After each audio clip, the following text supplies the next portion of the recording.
जम्मू कश्मीर और ख़ासतौर से श्रीनगर की मशहूर और तारीख़ी डल झील सिर्फ एक आबी ज़ख़ीरा नहीं है, सिर्फ ये एक झील नहीं है, बल्कि श्रीनगर की पहचान, कश्मीर की टूरिज्म की जान और लाखों लोगों की रोजी रोटी का जरिया भी है।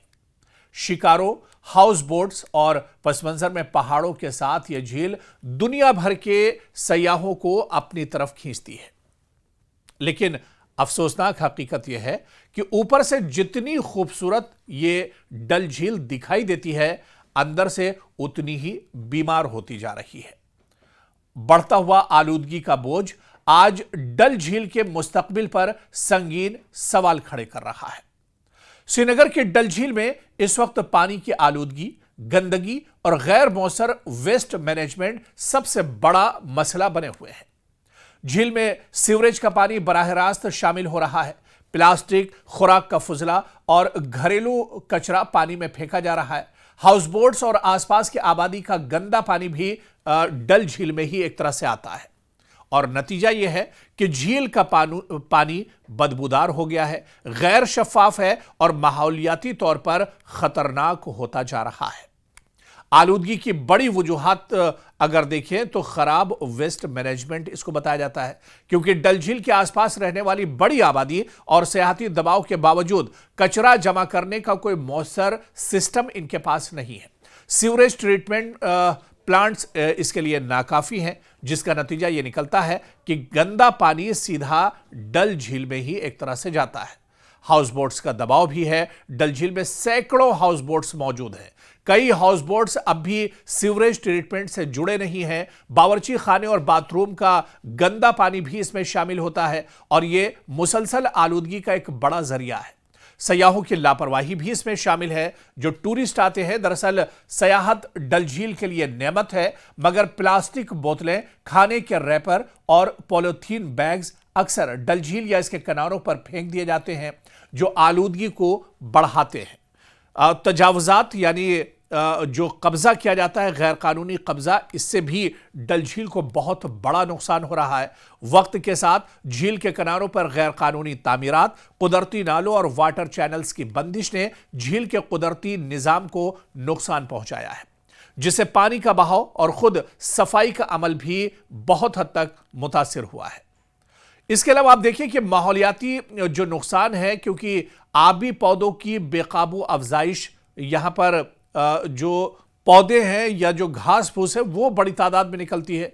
मछलियों और दीगर आबी हयात की तादाद में डल झील में बहुत कमी देखी जा रही है। पानी में ऑक्सीजन की सतह कम हो रही है और यह सब झील को एक मुर्दा झील यानी डेड लेक की तरफ बढ़ा रहे हैं, क्योंकि इंसानी जिंदगी पर इसका सीधा सीधा असर पड़ रहा है। शिकारा चलाने वाले, हाउस बोट्स मालिकान, मछली पकड़ने वाले, इन सब की रोजी रोटी डल झील से जुड़ी है और आलूदगी बढ़ने से भी, क्योंकि सयाहत मुतासिर हो रही है, लोगों की आमदनी कम हो रही है, सेहत के मसाइल यानी जल्दी अमराज और इन्फेक्शन इसकी वजह से लगातार बढ़ रहे हैं।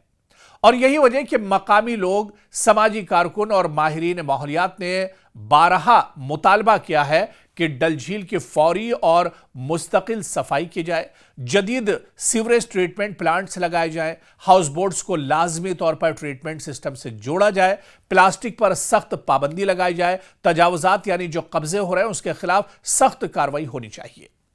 लोगों का कहना है कि अगर अब भी गफलत बरती गई तो डल झील सिर्फ तस्वीरों में बाकी रह जाएगी। डल झील के वजूद पर एक तरह से खतरा बना हुआ है, लेकिन जाहिर सी बात है कि इसके लिए नीयत साफ होनी चाहिए। सरकार और इंतजामिया को इस पर काम करना चाहिए, मजबूत पॉलिसी होना चाहिए और इस पर एक तरह से अमल भी होना चाहिए, क्योंकि कवानीन तो मौजूद है, मगर जरूरत है सख्त निगरानी की, शफाफ अमल दरामद की और बदउनवानी से पाक सिस्टम की।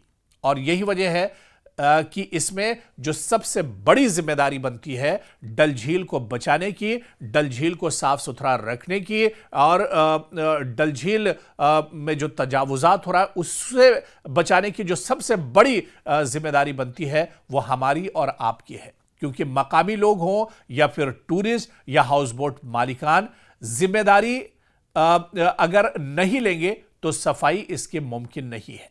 इसी वजह से हमें और आपको सरकार और इंतजामिया से पहले जो अपनी जिम्मेदारी है उसे निभाना होगा। डल झील में हमें पॉलीथीन नहीं डालनी है, खाने के रैपर हमें नहीं डालने हैं, गंदगी हमें नहीं करनी है। हाउस बोट मालिकान को पूरी तरह से एक तरह से इस पर फोकस करना है, आसपास की जो आबादी है उसे इस पर फोकस करना है, और सबसे बड़ी जिम्मेदारी आवाम के साथ साथ सरकार और इंतजामिया की भी है। तो डल झील कश्मीर के शनाख्त और सयाहत की जान है। आलूदगी और नाकिस वेस्ट मैनेजमेंट इसके वजूद को खतरे में डाल रहे हैं। मसला सिर्फ खूबसूरती का नहीं बल्कि माहौल, मईशत और सेहत का भी है। फौरी इक़दामात अगर न किए गए तो आने वाली नस्लें इस कुदरती विरसे से महरूम हो सकती हैं। डल झील को बचाना सिर्फ हुकूमत की नहीं बल्कि हम सब की जिम्मेदारी है। यह झील अगर जिंदा रही तो आप ये मानिए कश्मीर की रूह जिंदा रहेगी।